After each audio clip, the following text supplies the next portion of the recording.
Welcome to the Aaron Swartz podcast. We just went live, and I have to do this silly thing where I have to put the link up in Blue Sky and Twitter and on our homepage so people know where to go. So first, let me do that. And no one's watching because we haven't given the link yet. Liz, no, don't look like that. It's so embarrassing, this part of the show every week. Don't interpret my face. Okay. Where's the link? Where's the link? Okay, thank God. No, I'm super fidgety. It's me. It's me. Oh no, why does it do that and put the whole thing in? All right. So here we go. I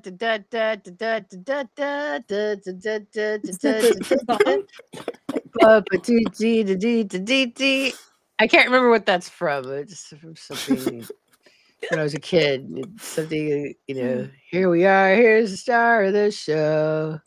All right. Okay, great. So now, all right. Everybody, thank you so much for joining us today.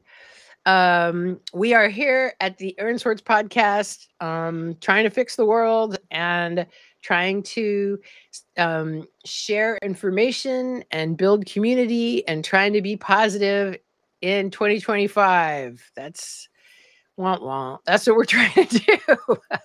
So it's been a hell of a week. And rather than rehash any of that shit, which I'm sure you already know all about, we are going to talk again positively about some really cool assistive tech. We've got Liz Henry here, and her organization is called GOAT. And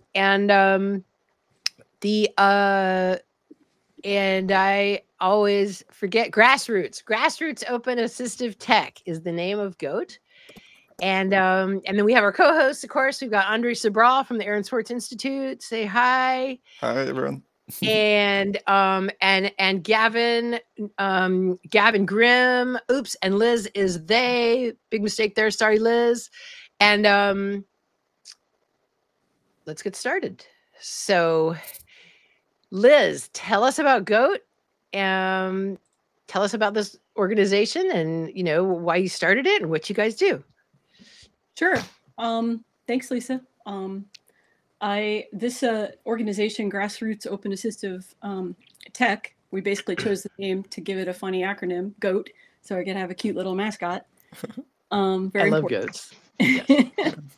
But it also, greatest of all time. So it's dual purpose. Okay. But it also describes what we do. So Grassroots is just that we want to empower people and listen to people on an individual level.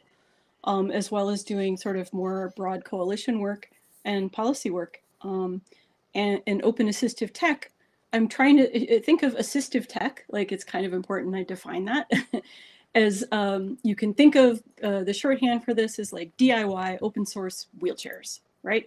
Even though assistive tech is like a much bigger category than wheelchairs or other mobility gear, if you need something to just like grok what this is about or communicate what it's about, you can think that. So basically bringing the world of things that help anyone with an impairment or disability to participate in regular life, daily life, any kind of activities of our daily living, including mobility, and to be able to have a very hands-on DIY engagement with our technology. So build it, repair it, invent it, hack it, all those things.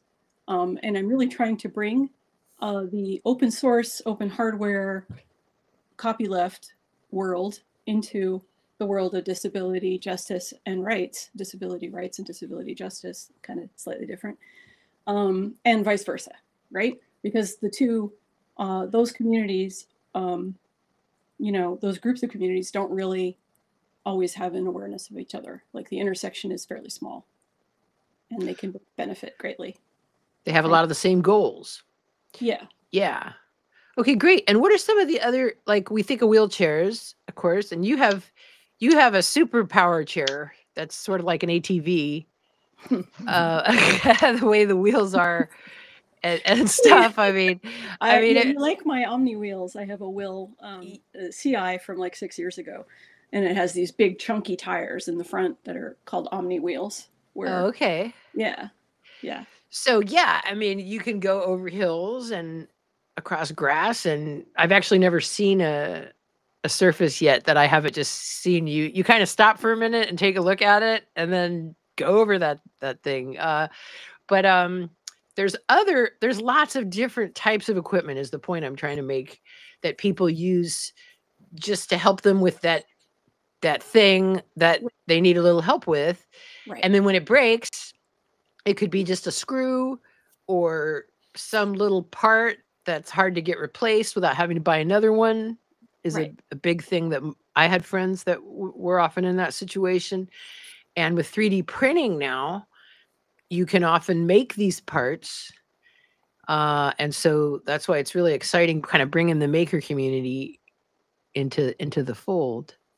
Yeah, nice. Yeah, 3D printing is definitely one of those areas where people early on realized this has got some potential from both directions. People who had 3D printers just going, oh, I guess I could print a little clip for my grandma to put their cane on their walker, and hold it on there, and things like that. So small things, often attachments, things that attach things to other things, because so many frames of mobility devices have slightly different sizes. A lot of them are the standard bike tube size. So sometimes you can use bike accessories as well. But as you mentioned, like things that aren't mobility gear, like a lot of that is sort of the low end, low tech, assistive tech. So you might have plans that tell you how to, carve or manufacture like a gadget to pull your socks on, Yeah. Yeah. People are very fond of making prosthetic arms out of junk in places where they might not have access to fancier prosthetics.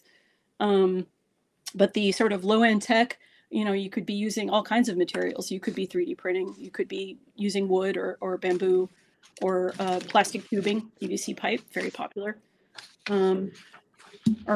Yeah, because it's light and sturdy. It can be. And let me know. You said there was a little bit of crossover with the bike repair community.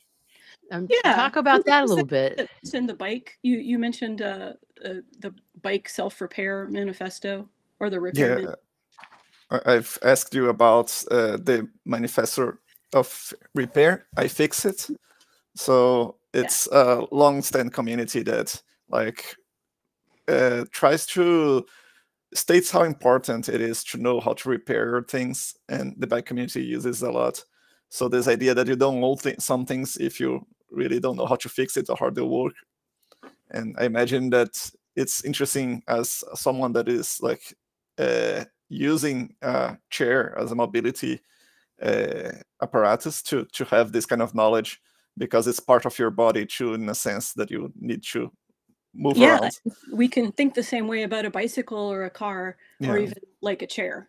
Like there's no reason we need a chair. That's kind of an assistive technology that it's true. Uses, right? Yeah, so you kind of once you take apart what does this mean, and what do we consider assistive tech, and why do we have a special category for it, and why do we separate people into disabled and not disabled? You can really kind of take it all apart. But for our purposes, we kind of know what we mean, and we kind of know it when we see it.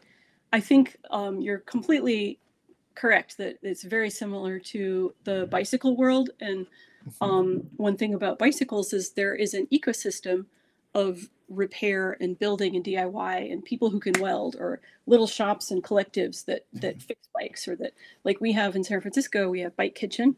In Oakland, we have Spokeland and other really cool bike collectives where you can just show up and fix your bicycle, and they have a workshop with tools and all that. That's nice. And that's the kind of world, as well as having, manufacturers, or there's a guy across town who just builds people custom bikes.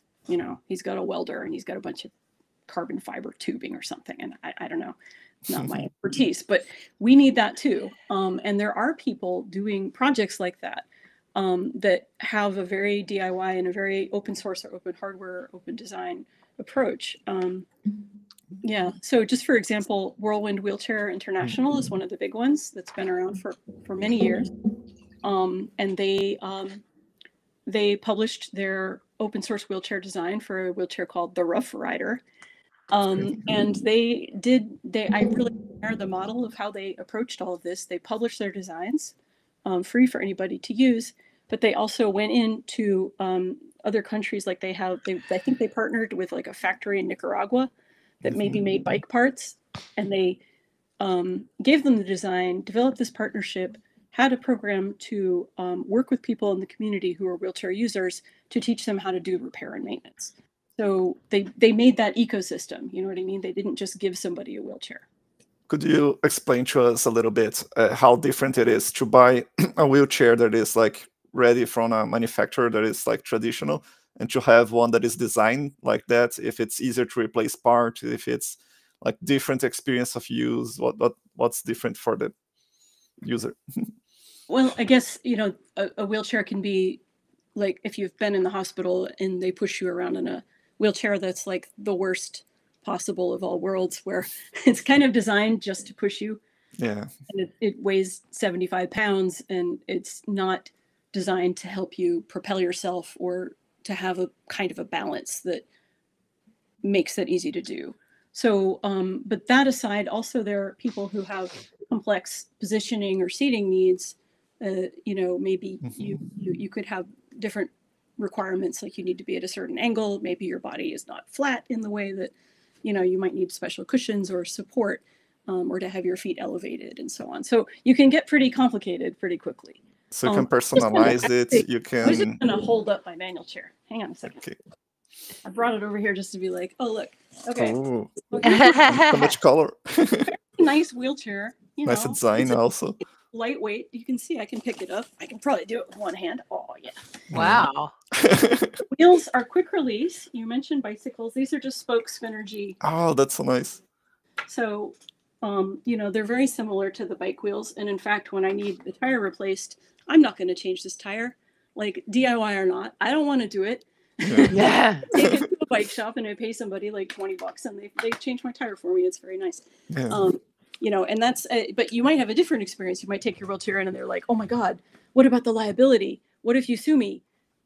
Because people have a weird mindset sometimes around like things are medical, right? Certain things are like medical equipment and those we just don't touch. They're like the holy, you know, taboo objects that only Medicaid can fix, you know, or whatever. Only the manufacturer can fix. And in some cases there are reasons for that mindset. But one of the problems with it is, say you have a complicated wheelchair, like I mentioned, like a complicated power chair, and something goes wrong. You can't diagnose it. You don't know. You don't have the data. You may not even have the error codes for your own chair. You might have just the user manual that has like, you know, almost useless information in it. And you may not have a local wheelchair repair person who can deal with it at all, or who is willing to touch it, or that you can pay them to help you. So say this chair is, I'm not an expert on this by any means about like, you know, insurance, right? But say your insurance bought your chair and you go to fix it and it breaks worse, you know, so they're not going to replace your chair, right? But what often happens is the manufacturer takes it, you know, Permobil or New Motion or whatever, the big companies have a service tech, or they come and actually get your chair, and then you don't have it. You don't know where it is. You don't know what the updates are. They might take 6 months. They might bring it back and it still doesn't work. Yeah. They're not even like obligated to give another. Yeah, right. So that's part of why, you know, there's a lot of legal battles going on now over that kind of issue. So in California, we just passed, just went into effect in January, or it's right to repair law covering power wheelchairs, for example. Yeah, let's talk about that a little bit, because that's exciting that passed and that people are allowed to do what they've probably already been doing without, you know, fear of repercussion. It's important to be able to work on your equipment, like you said. Tell us a little bit about this law and what it did it change when it came into being? Well, it is trying to set out parameters of responsibility for the manufacturers or sellers of the power chair, that they need to supply you, the user, with parts, diagnostic codes, firmware and software information, diagnostic tools, all kinds of good stuff. And that also they would supply that to independent repair shops. So they're sort of authorized. It's more of a situation like car repair went through with the universal, what's it called? The electronic gadget. It's CAN, forget what it stands for. But the electronic gadget that tells you diagnostics about the electronics of your car.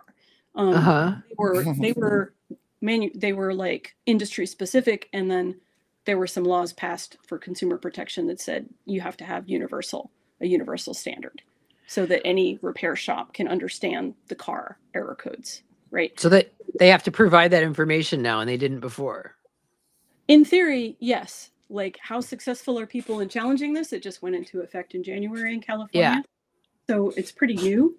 I do know people who, under the earlier right to repair law that passed last summer, the more general California Right to Repair Act, I do know people who successfully, I successfully got a service manual. I was like, oh, I have the service manual that tells me how to take the wheel off my power chair.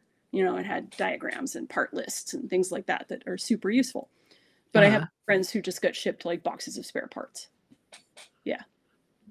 So as far as consumer protections, because there used to be some question about legal liability of working on your chair in certain situations, right? I don't know. I'm not a lawyer. Neither am I. I just hang out with them. Yeah, exactly. Yeah. Well, I know there was I know from my friends, it was an issue, but basically they get in the situation where they're telling you, we are not going to fix your chair anytime soon, and you're not allowed to work on it. Sort of like, fuck you. I think like what we want is the world where the independent repair shops can do this work, you know, where you could put that on. And another thing that you do is archiving and curating manuals and documentation and stuff about all this stuff, which is something that everybody's going to need, the people working at home and the shops. I'm sure it's useful for everybody. Tell us more about that. Yeah, like I'm very interested in getting stuff up on iFixit in general. Like I've talked to them a little bit. We don't really have like a big plan there for the actual, you know, current or even past service repair and user manuals. It would be nice to have an organized and curated repository of those. But the project that GOAT and my little team of librarian archivists are now is a big donation of assistive tech DIY materials from one of the big proponents of that, it's Alexandra Enders's Papers and Books. So she brought me these boxes of amazingly organized and curated books and things from her home in Montana. She was a rehab specialist, but I think what she did in particular was her focus was on that DIY aspect. Like, so you're a occupational therapist in a hospital. You know, here's stuff you can build, right? Or here's stuff that you can build for your clients. Nice. For disabled people and their friends and family to be able to build themselves. So she really was a champion of this and still is. We are going through scanning this material. A lot of it is very unique for complicated reasons, but take it from me, is super unique stuff that would otherwise be lost. And we're scanning it, OCRing, uploading it to Internet Archive, to a little repository there. So we have sort of the catalog, you know, the archive of digital materials, and then we're going to host the Prelinger Library in San Francisco, which is like a private public library, privately owned library that you can have public access to. They're going to host the physical materials so that they're still accessible to. Oh, nice. Yeah. So these archives they're important because you lack access to the manuals after some time. The companies don't keep them up anywhere, or it's like hard to find, or it's more like a design standpoint in the sense that you can have many examples of how to project these machines and can think about it differently. So those are kind of different aspects. Is like you have these service manuals that officially, you know, might go with your equipment. But what I'm talking about that we're archiving, like in my current big project this year, is that we're archiving these donated materials, which might be from 1955 or 1970s. You know, there's how to make and build things from all kinds of people from all over the world. And again, it ranges from low-tech stuff to electronics. So there's a lot of very interesting early work coming out of like General Electric. It's just like random employee doing some stuff, and then they publish a report. And these reports are nowhere. They're nowhere in the world. In libraries, they're not scanned. They're not findable. The other things that are so interesting that aren't findable are things published by very small local groups, or maybe universities even, by rehab techs or occupational therapists who work making these kinds of materials, or by disabled people who self-published or worked with other people to publish their own inventions and plans. The ones I'm scanning right now, I'm focusing on a box that's like a lot of like low cost, like make assistive tech from junk. So it's really interesting. It's just like, oh, you've got some plastic bottles and some wood scraps and, you know, very cheap electronic components on the level of like a science kit that where you'd make a battery of potato when you're a kid, you know, something like that. Not like, oh, I'm gonna buy an Arduino and a Raspberry Pi and all this expensive stuff, right? This is just like how to do it in the freaking 1970s when we didn't have the expensive stuff, and people were making like one switch control systems for kids and for adults too, out of just household junk. And Mercury switches. If you think about it, that stuff is worldwide useful. Yeah. Right. Neat. If you can't go on Amazon and buy your grabber reacher or your sock puller honor or whatever other book page holder, you know, whatever other common device you might need, you have to build it. You mentioned there's a little bit of a community of this stuff on Etsy for little gadgets of this kind. That's what we are seeing, like a little bit of like I said, like a marketplace or an ecosystem developing. There are interesting people on Etsy making things, custom things for common models of wheelchairs. Yeah, so if you have that Invacare chair, like PerMobile has a certain kinds of attachments, dimensions are more or less known. The attachment system under the arm is like this custom little T-bar thing. I forget what they're called. But it's difficult to just go out there and figure out what are those things? How can I attach something to the arm of my wheelchair? And you need to attach stuff to your wheelchair. They don't really build it. My own chair that you're admiring, Lisa, they built that, the Will Model CI and the later models of it. They kind of build it to be, they want you to, you know, if you look at their website and you look at their advertisements, great chair, but they always sort of don't think about your actual life. They don't really think about you. You're just like sitting in the chair. Like, you're not trying to do anything. Yeah, it's like, where am I going to put stuff? So I actually gave them early feedback when they were making the Model A, and was like, you need backpack straps. Like, I know you're trying to make this look cool and sleek, and you on your material, promotional material, you show a guy like with a briefcase or something, but you know what?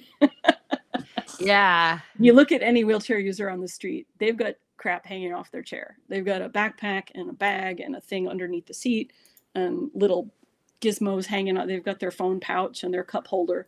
And that's really important to people because it makes it lived in. It makes it like your, you know, a home or your own clothing that you use.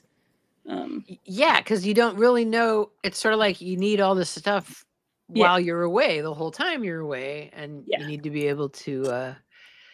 So what's my what I see as my role is I'm trying to reach out to those people on Etsy or wherever, or you know, Instructables and so on, who are making these things and selling them, and say, hey, you are making this and selling it, and that's awesome.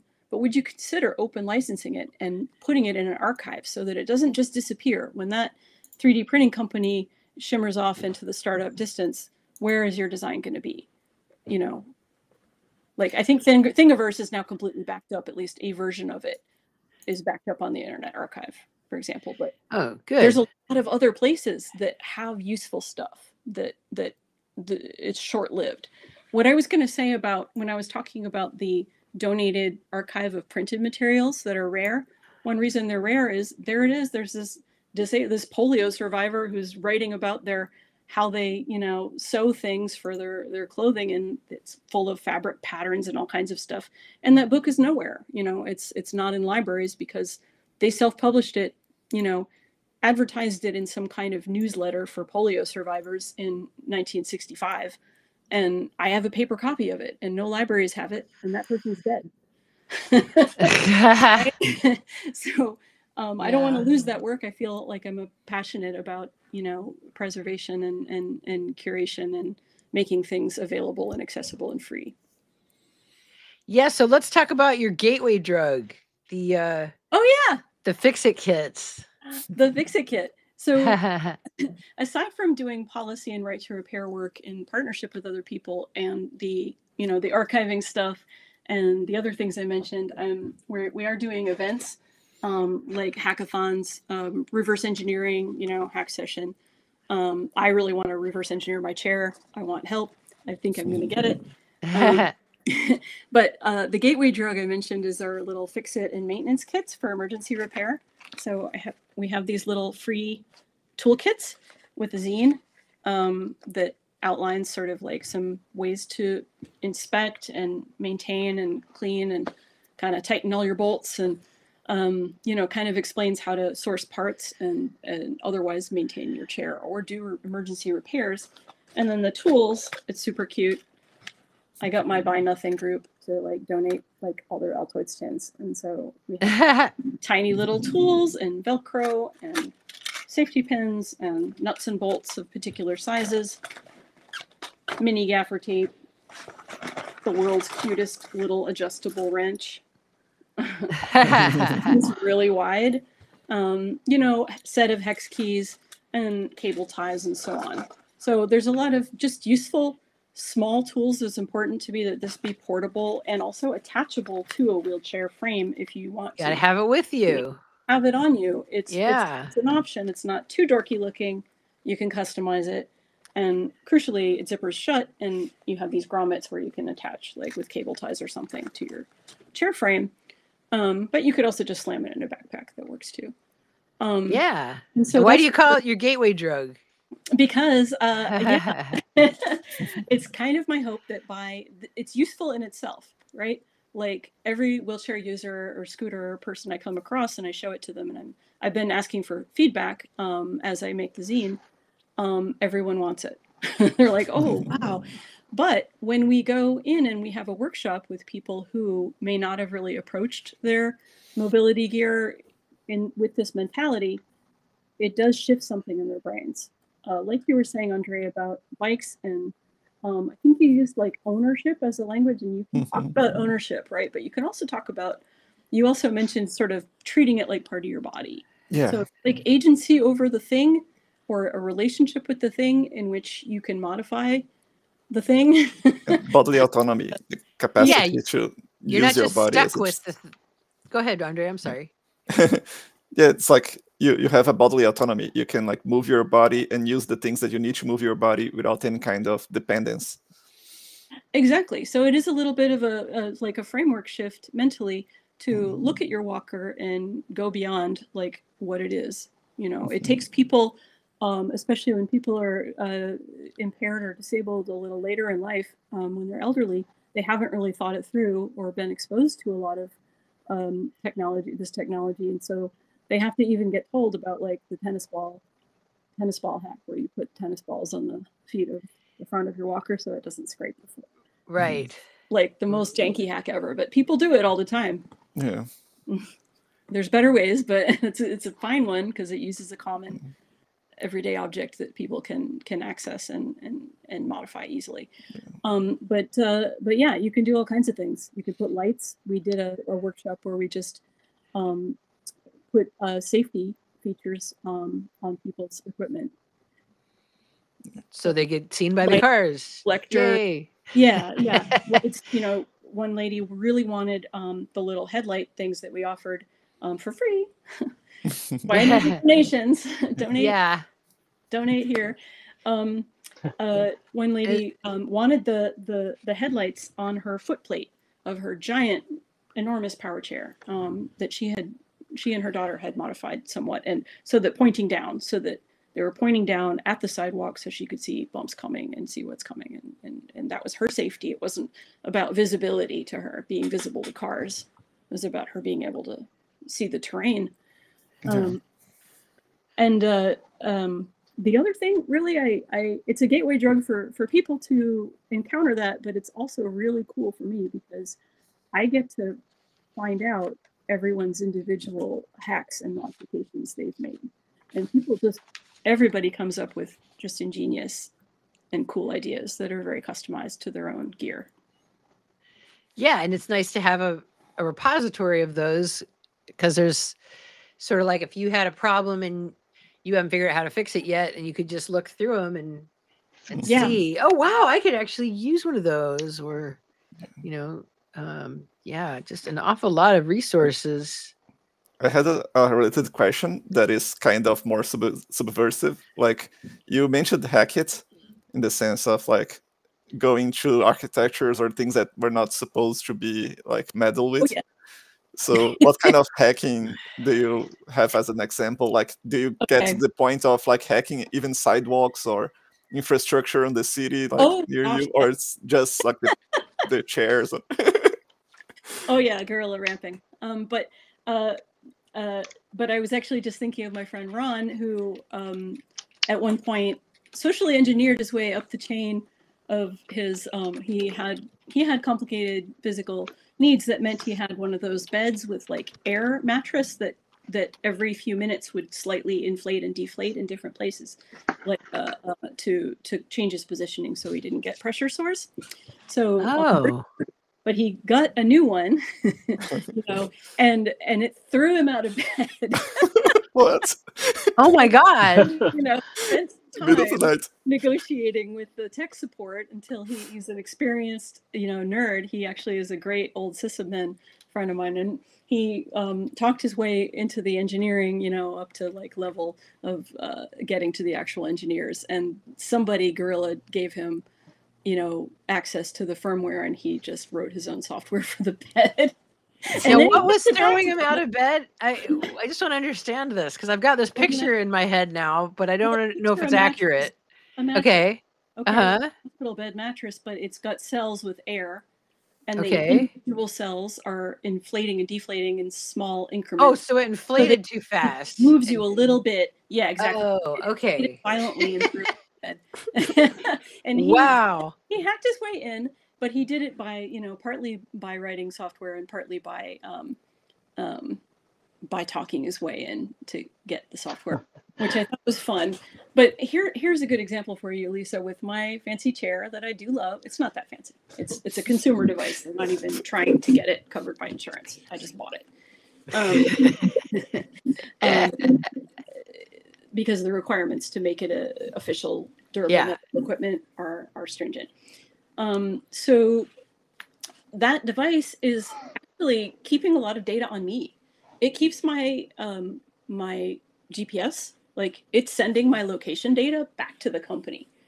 You know. Oh wow. Yeah, and that's creepy. And when I call their tech support with a problem, and I talk my way up into the engineer level, I haven't successfully done what Ron did, but I do get to see their diagnostic software at least on a video screen, because they'll share a screen with me and show me what's up. And you can see the slope I'm on, how fast I'm going, the pitch. Like, they have complicated data about me and what I'm doing. Wow. Yeah. So when we powered up that's not cool for my privacy. Like, there could be reasons I don't want them to have that. There could be just reasons that I'm curious. Like, I'm curious. You can't stop them. What other data do they keep? I don't know. Right. So you can't stop them from. Well, I don't know. I could. That's But I was curious. maybe there's other technology I'd like to be able to control better and understand better. And that includes like how the battery is used. So things about the battery, the speed of the chair, for example, the safety, so-called safety features that actually make my life a lot more unsafe. I could go on, but Like what? What's one of those? oh, so if I'm at a slope going downhill, it might decide that I'm or I go over a bump, say. It might decide that I'm unsafe, and it will suddenly, without any warning or anything, it suddenly, bam, slows me down to 1 mile an hour. So I've been tootling along at 5 miles an hour. And at an angle? Oh my God. I'm crossing the street. I go over the train tracks, the Muni tracks, and it oh, you're going over a bump. You must be in danger. I think I'll slow you down, so you're right in the middle of freaking traffic. Anyway, wow. I've given them so much feedback about it. They do have a sport mode where you can go faster, or it accelerates to that 5 miles an hour faster. But they don't let you disable the so-called safety feature. Is 5 miles an hour for me? I'd like to go faster, use up my battery. I could just have 2 batteries, you know. I would like to be able to put in a more powerful battery. I can. I mean, that's my plan. So if I do that on my own chair, I'll certainly publish how I do it. Yeah, you just put 2 of them together and have it switch over. No, I would switch it out, or I could just have a more powerful battery. But I think I would need an entirely different motor controller that talks to the battery. Different joystick. Oh, okay. Switch over the joystick so it talks to, because there's also how the joystick works. And I'll let you ride my chair sometime, Lisa. You should try it. It's fun. Okay. You can sit in my lap. It's like playing a video game. It's sort of like... you've got your joystick, and the joysticks of different chairs are responsive in different ways. So, like, I can push, just like you can push a piano, like a nice digital piano has responsive keys where you're the pressure and the speed that you touch it with control. Yeah. Okay. The volume or the pitch, and your joystick, I can just gently ease it forward, and I'm going slow. So, now, is that, and did you have to make it that sensitive, or did the joystick, was it already that sensitive? No, that came that way, but different scooters may not work that way. So your scooter might have a potentiometer and a little control, and you might have to just turn a dial that says, I'm going this speed, or I'm going this speed. So you just got to try it and practice and figure out what it's doing, and and trial and error. Really interesting work to usually to hack their own chairs, and it's those people I want to really reach out to, and I might have to explain what open licensing even means. Yeah, and what kind of licenses are you? Are you republishing stuff with different licenses that's already out there? Isn't it sort of like, isn't the purpose of... I'd like to be able to do that. That's, I think, for later this year. I'll be aiming to do some of that work. But you can look at other people, like I mentioned, the Mobility Independence Foundation. They have a project going where they publish their plans. Of course, there's other assistive tech software projects that are incredibly popular, right? There's all kinds of screen reader software. There's a lot of support for braillers and that kind of thing. There are people like our board member who died last year, Mel Chua. They had done some work on hacking hearing aid software and firmware to be able to reprogram your hearing aid. Neat. Yeah. Hey, Gavin, do you have a question? Yeah, well, maybe not a question so much as some thoughts and such. I'm sure there's some questions in there. First of all, mentioning the bike scene in the Bay Area. I lived there for about 3 years, and in Berkeley for 3 months, and then in Castro Valley for the remainder of the time. And I got my bike from a co-op. They gave it to me for free. Anytime I had any trouble with it, I was no further than 5 foot from any general space that could, help me out, and usually for free or cheap. If, I think the vast majority of the time I got any kind of help, it was either free, they won't take no for an answer, or it was a suggested donation type thing where I could give whatever I had available to give for the service they rendered. And it wasn't, it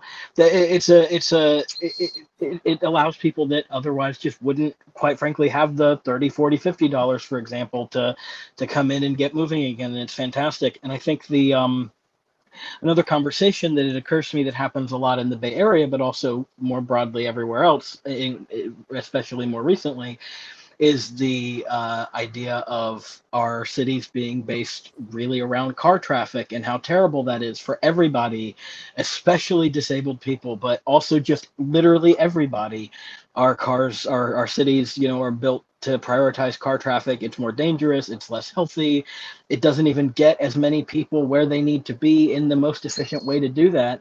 And I just can't help but think as I listen, like, if we would just like not follow the path of like clear money grubbing, like, you know, these shareholders want cars to be in these cities, and we just instead decided like, let's just do things because they work and because people like them and because it's healthy and better for people.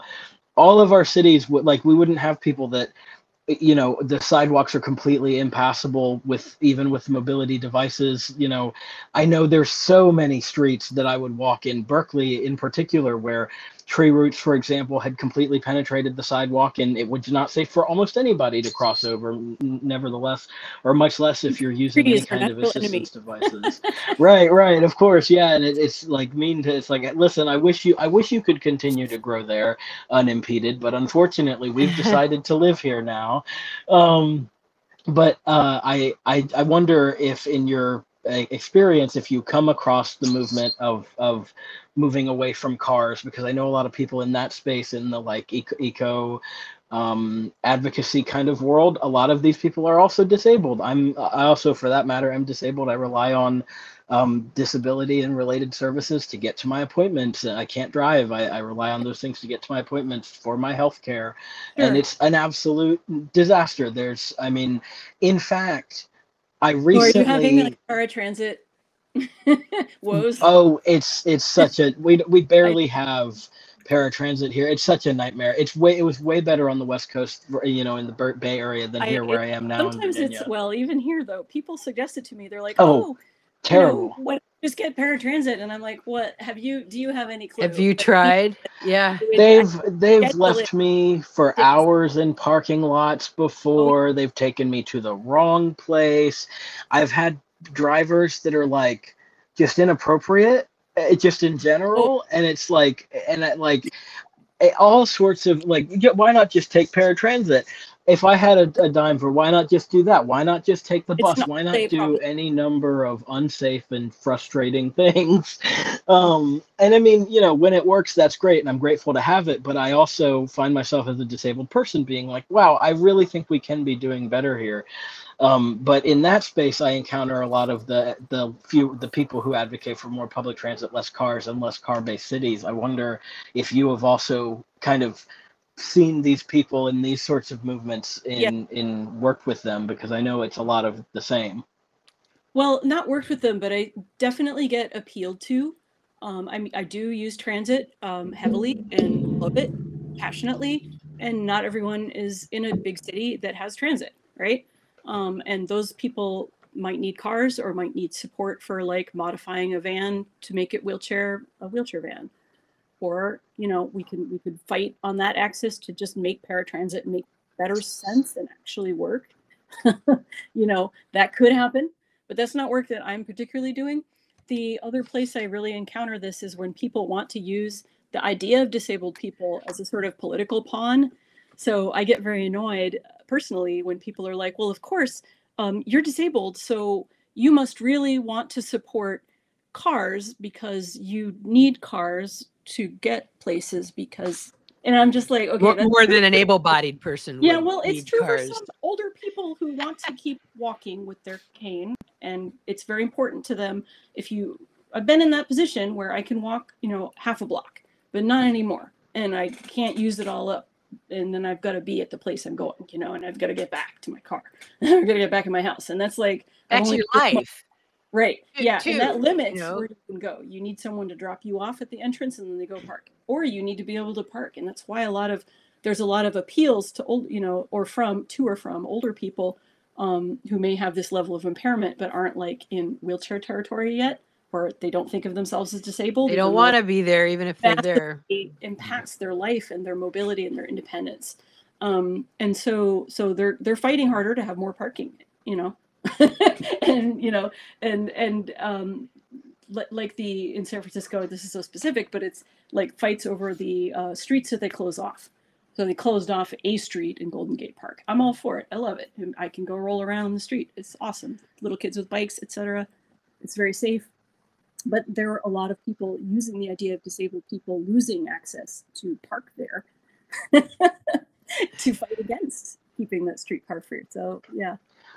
Yeah. When most often, if you're listening to the communities affected, the message is, if we build more of this infrastructure where more people can access it, like, why do you need cars to get to this place? A lot of times because there's literally no infrastructure for disabled people to travel otherwise. You make it completely impossible for there to be alternatives, and then you say, but you need this. It's like, you've created the circumstances that force us into these positions, and we would actually like better in general.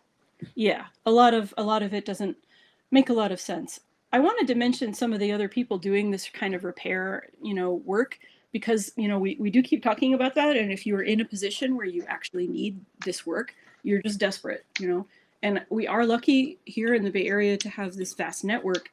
We have independent living centers. There's one in Silicon Valley. There's one in San Francisco, the Independent Living Resource Center, San Francisco, the Center for Independent Living, the kind of OG Independent Living Center in Berkeley. They have repair centers. They have repair techs. They have assistive tech lending libraries that are state funded by California. And a lot of states have that assistive tech lending library if you look it up. So if you have somebody that you know that needs this tech or that might benefit from it and doesn't know that they need it, but might have like a greatly improved life if they had it, you can go have a look and see what you can get for free. There are reuse organizations like ReCares, where people donate equipment, and then you can just go pick out your equipment. But the repair centers, the free wheelchair repair techs that run out of the assisted living centers also often have loaner chairs or free stuff that you can take. Nice. And we have a list of some of those on the website, right at AaronSwartz.org. Hacker spaces, bike shops, independent living centers, or senior, elder care. They often, like county-run services, have more restrictions in what they're allowed to do and how they can do it. But hacker spaces are a great, hacker and maker, Fab Lab type places are a great place to look around, look for like even a university disability studies or an engineering design program that focuses on assistive tech. So some of those, I'm working with Karen Nakamura from the RadMadLab at Berkeley. I think their motto is something like making better CRIPS. This is fun. It's super fun. The Make for All project at University of Washington with Jen Mankoff. And they're working a kind of front end where it's going to be individual inventions or, individual devices and DIY instructions for how to build them. I've got the source material in the books that I'm scanning. We can take those, chop them up, mobilize online volunteers to chop up those inventions, digitize them further, or, massage them to make them look nicer, and slam them up on this allyhood site that they're building at Make for All at University of Washington. That's my hope for a project we're going to be piloting this year. If you look at Temple University in Philadelphia, they have a pretty great program called Tech Owl and Create Labs. Create, where the AT is big for assistive tech. And they have that kind of thing. They have like a catalog of stuff. Here's like stuff we can 3D print for you, and we will ship it to you. I was going to ask if you had, for people who are just realizing right now, like, oh, there might be a huge library of things I could get printed and to me that could change my life. Do you have like a top 3 favorite places to go searching? I mean, Thingables. You can look at Instructables. You can look at Printables. I don't really have like that top 10, but you can try looking at the Tech Owl Create Lab catalog. They have kind of like 50 common things that people want that they can print that are, that don't suck. Neat. Okay, great. Well, I think we covered everything that we were thinking about talking about.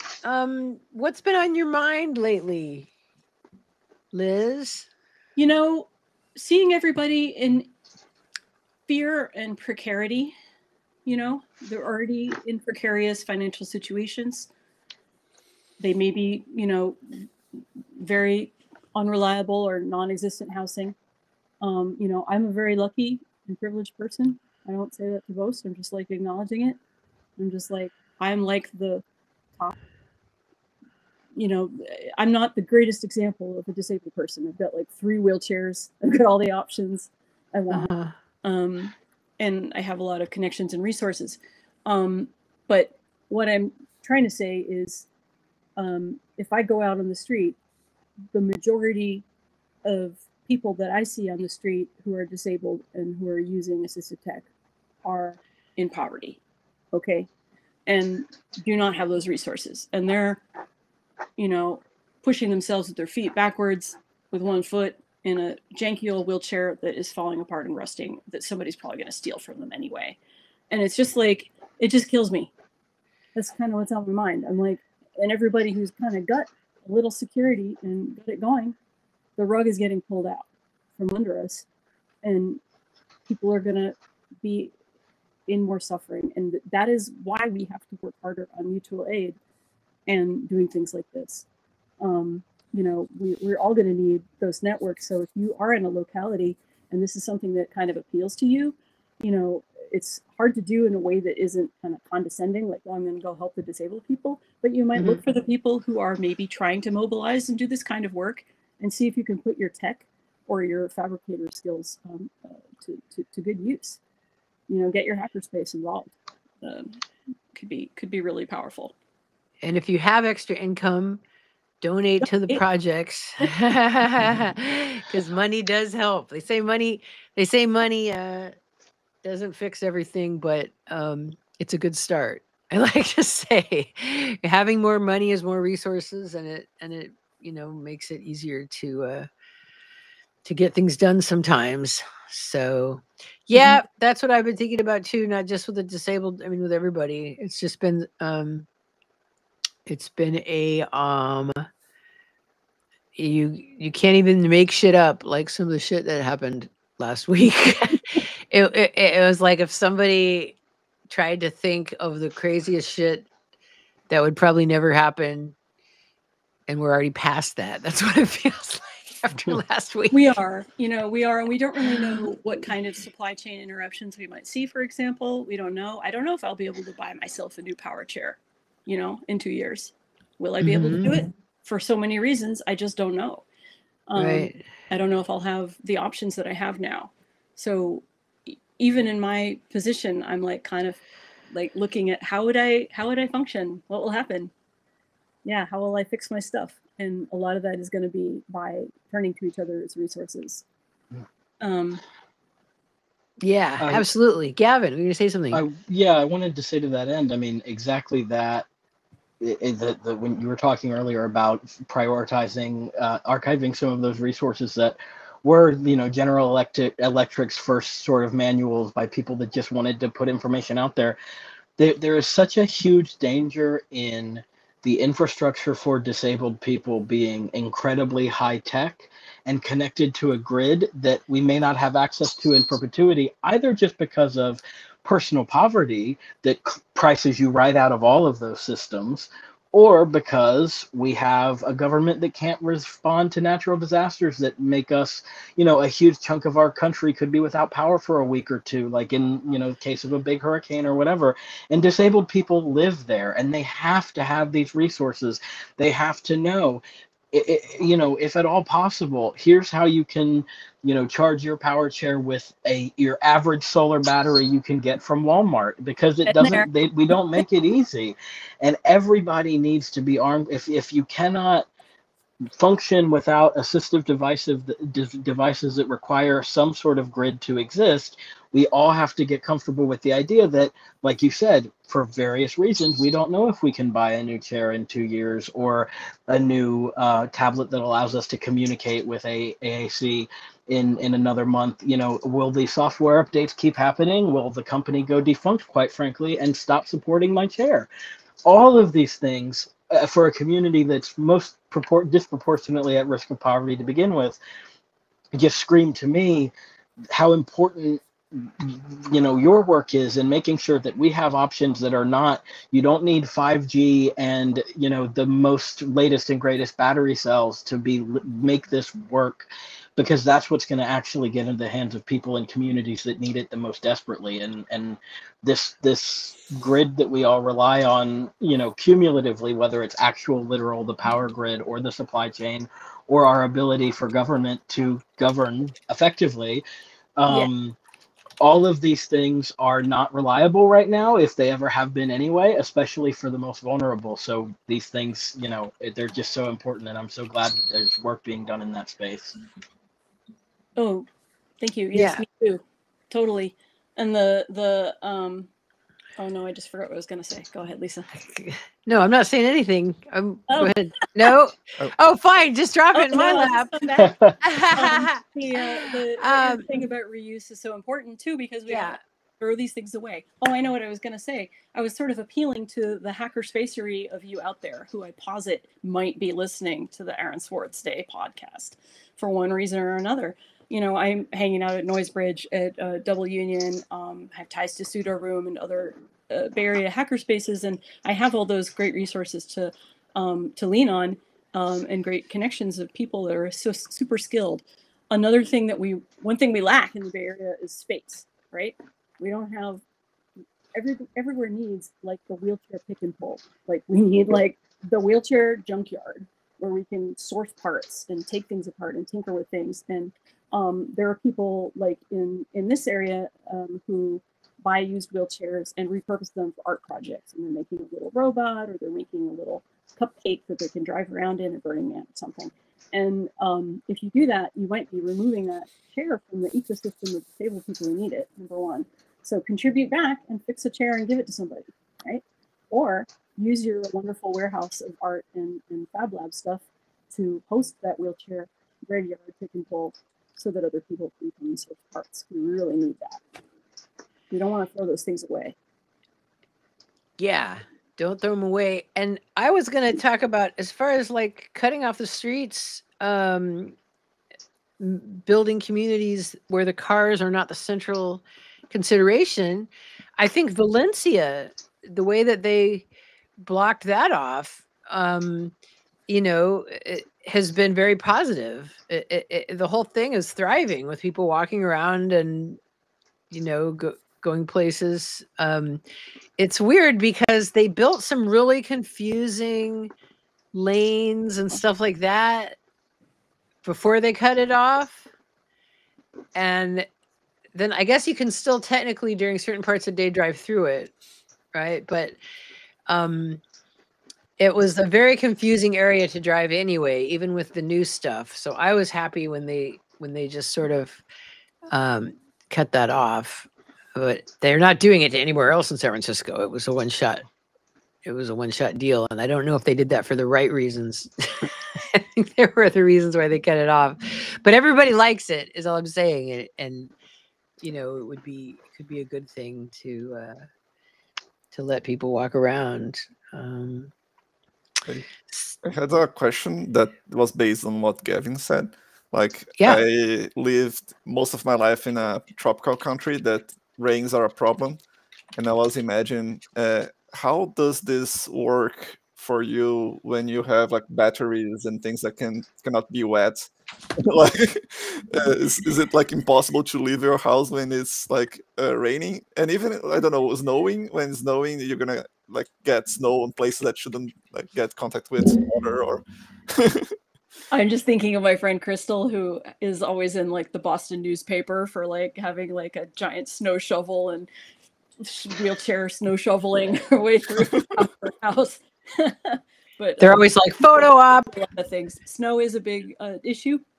Yeah, people do have problems. Usually not because you know they have problems if their area is not cleared, you know, for travel.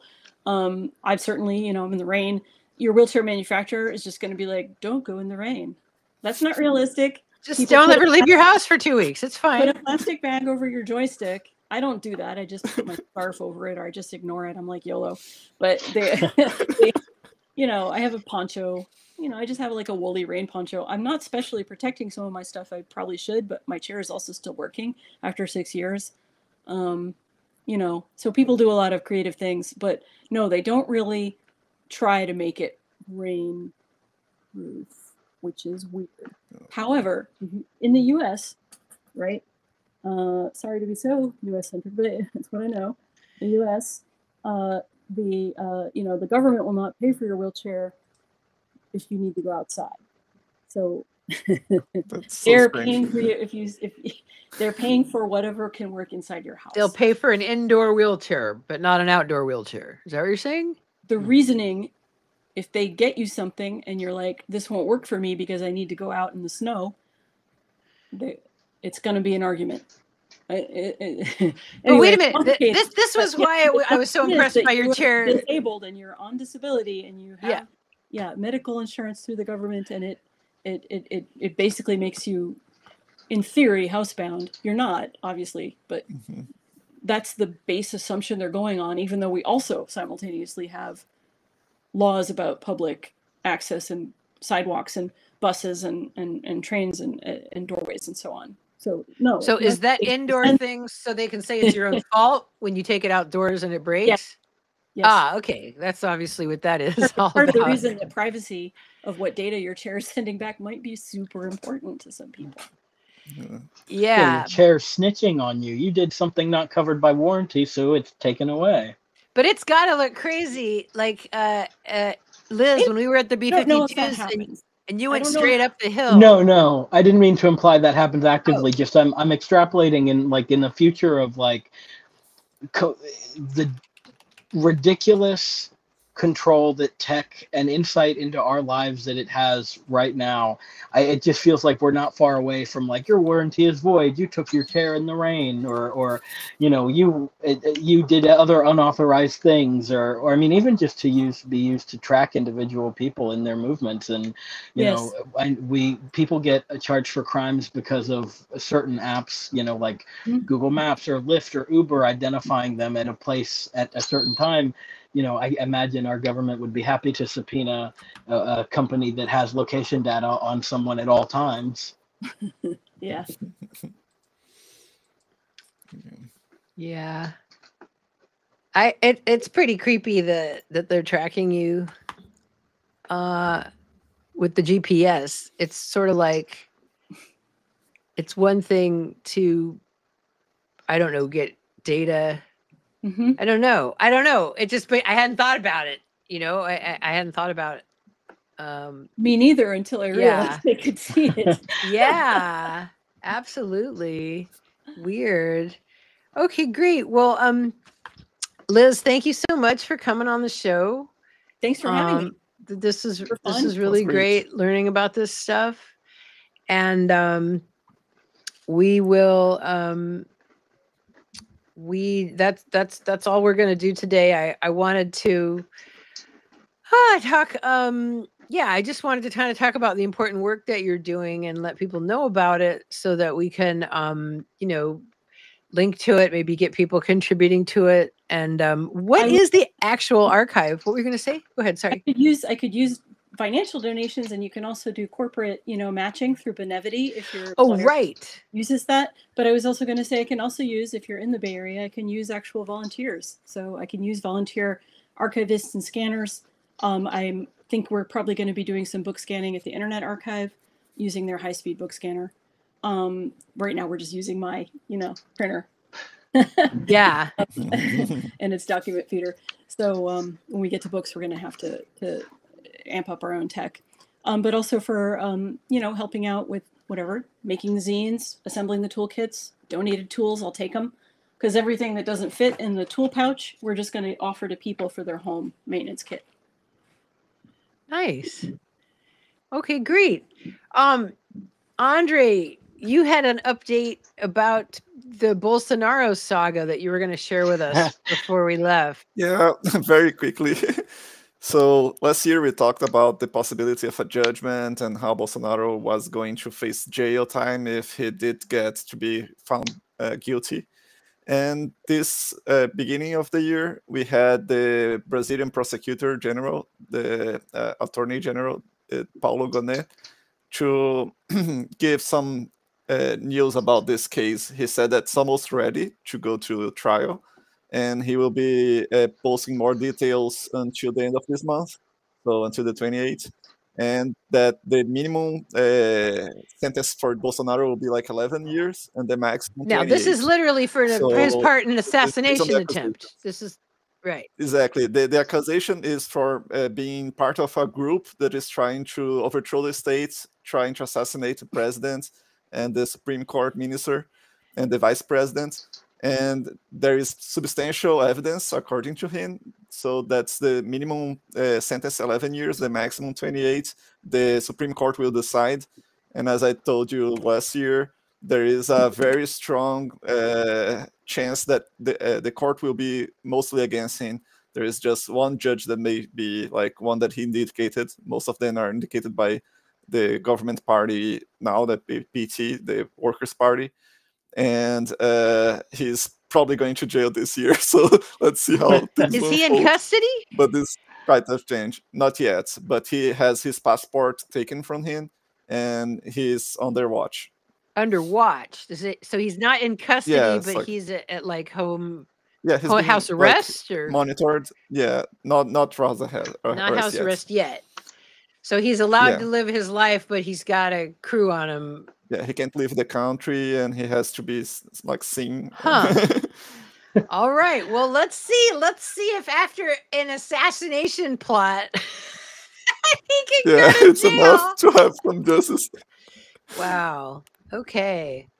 Yeah, he's trying to maneuver in courts to see if the deputies that are on his side gets modification on the law that bans him from being like candidates in elections. Oh, he's trying to run again? Trying to get back in office in 2 years. But I think there won't be time for that because he'll be arrested before. Maybe, but it still seems like a pattern, doesn't it? Of these. Yeah, he's inspired by Trump very explicitly. Yeah, Like, because when they same. see him getting away with stuff, it's sort of like, well, God, maybe I could do that. It's worth a try, right? It's like people, and with the people kind of, I don't know, everyone's just sort of like deer in the headlights right now, so that's interesting. All right. Well, thanks for the update on that. Gavin, anything you want to tell us about before we call it a week? I think we've had a great discussion. Nothing in the news front except that in following what I discussed last time, it is indeed true that this first January was the hottest January we've seen so far as a species on record, which is sort of to the surprise of no one at this point. Okay, so it was as bad as we thought, and essentially, yeah. so. Well, I see everything a little bit differently since your report last week. I'm going to clip out a separate video on that. Yeah, it's just sort of like, it's hard to just, I mean, you got to go on. You can't be sad all the time and all that stuff, but it's pretty hard to not think about. Kind of. Well, I would say I think about it. I think about it pretty much constantly, and at the same time, it doesn't. For me, even if to use "Don't Look Up," which I didn't think was all that good in my opinion, honestly, but to use it as an easy example, if we were, I would agree. Yeah, if we were literally looking up and the asteroid was like right there, I don't think that would be an excuse to despair and give up either. So for me, even hearing only and exclusively like terrifying news constantly, it just means that we've got more work to do and that we need to do it, that there's no one but us to do it, so do it. So I think for anybody who feels led to despair by the reality that we find ourselves faced with, consider instead it's a normal feeling, but don't waste your time. We don't have a big window here, so just, do what you can. Think about what you can do, figure it out and do it. Yeah. Right. Okay, great. Okay. Well, Liz, thank you so much for coming on. And we'll see you again in, we'll probably have you back in the coming months, and keep an eye on GOAT. Everybody contribute to GOAT. And Thanks, Lisa. It's yeah, nice to get to talk with you all. yeah. Thanks so much for coming on. It was a pleasure. Okay, everybody, we'll see you in March, and I don't know when yet because I didn't think that far ahead. But I think, oh yeah, it's March 15th. We actually did talk about it. It's going to be March 15th. This was February 15th. We'll see you March 15th. All right, Liz, thanks again for coming. Really appreciate it.